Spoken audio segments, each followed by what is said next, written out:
Guys, അങ്ങനെ നമ്മൾ ഈ കാറ് റിയൽ ലൈഫിൽ ടെസ്റ്റ് ചെയ്യാൻ വേണ്ടിയിട്ട് ബി സൈഡിൽ വന്നതാണ്. ഇവിടെ കുറച്ച് ഒബ്സ്റ്റക്കിൾസ് ഉണ്ട്. അപ്പോൾ ഒബ്സ്റ്റക്കിൾസിൻ്റെ മുകളിൽ കൂടിയൊക്കെ എങ്ങനെ പെർഫോമൻസ് ചെയ്യുന്നതെന്ന് നോക്കാം.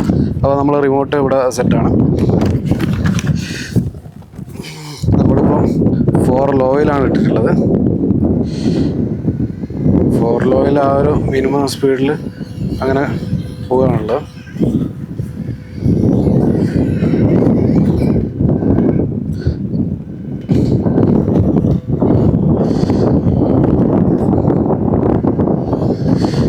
കുഴപ്പമില്ലാതെ വണ്ടി കയറി പോകുന്നുണ്ട്. വണ്ടിക്ക് അത്യാവശ്യം ഗ്രൗണ്ട് ക്ലിയറൻസ് ഉള്ളതുകൊണ്ട് കുഴപ്പമില്ലാതെ അങ്ങനെ പോകുന്നുണ്ട്.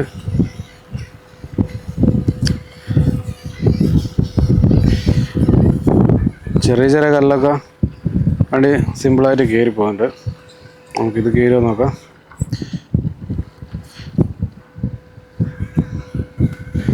ഓക്കെ, ഞാൻ അതും കുഴപ്പമില്ലാതെ കയറിയുണ്ട്.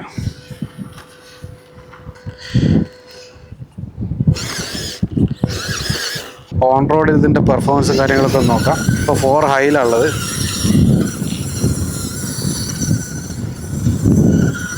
അത്യാവശ്യം കുഴപ്പമില്ലാത്ത സ്പീഡും കാര്യങ്ങളൊക്കെ ഉണ്ട്.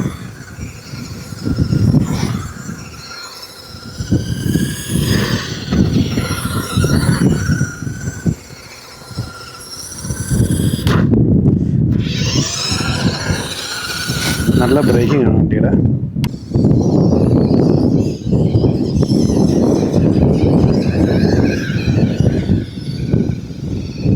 ചെറിയൊരു ഓഫ് റോഡിലാണുള്ളത്. നോക്കാം ഇവിടെ എങ്ങനെയാണ് ഇതിൻ്റെ പെർഫോമൻസ്.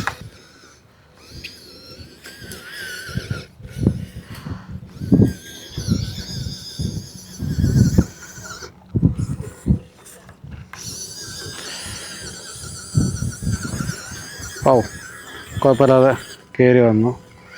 നമുക്ക് ഒരു ട്രൈ കൂടെ ചെയ്ത് നോക്കാം.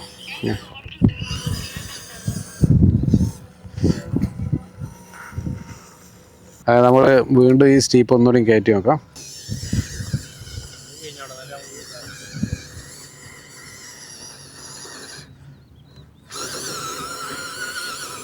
കുഴപ്പമില്ലാതെ കയറി വന്നു. വണ്ടി അത്യാവശ്യം ഓക്കെ ആണ്. അപ്പോൾ നമ്മൾ വണ്ടി റിയൽ ലൈഫിൽ ടെസ്റ്റ് ചെയ്തു. അത്യാവശ്യം കുഴപ്പമില്ലാത്ത പെർഫോമൻസ് ആണ് തന്നത്. നമ്മൾ ഓഫ് റോഡ് ചെയ്തു, ചെറിയ സാൻഡ്, അതുപോലെ തന്നെ ഓൺ റോഡും ടെസ്റ്റ് ചെയ്തു. അത്യാവശ്യം മോശമില്ലാത്ത പെർഫോമൻസ് ആണ്. വണ്ടി ബോഡി പാർട്സിൽ കുറച്ച് പ്ലാസ്റ്റിക് ഉണ്ടെന്ന് വെച്ചാൽ ബാക്കിയൊക്കെ വെക്കണം. കുറച്ചുകൂടെ ഹെവി ഓഫ് റോഡൊക്കെ ചെയ്യേണ്ടവർക്ക് ടയർസും കാര്യങ്ങളൊക്കെ അപ്ഗ്രേഡിങ്ങും കാര്യങ്ങളൊക്കെ നോക്കാം. ഖത്തറിൽ ഈ ഒരു സാധനം അവൈലബിൾ ആണിപ്പോൾ. കൂടുതൽ ഡീറ്റെയിൽസ് അറിയാൻ വേണ്ടിയിട്ട് നിങ്ങൾ കമൻറ്റ് ചെയ്താൽ നമ്മൾ ഇതിൻ്റെ കൂടുതൽ ഡീറ്റെയിൽസും കാര്യങ്ങളെല്ലാം ഷെയർ ചെയ്യാം. അപ്പോൾ നെക്സ്റ്റ് വീഡിയോയിൽ നമുക്ക് പുതിയൊരു വീഡിയോ ആയിട്ട് കാണാം. ബൈ.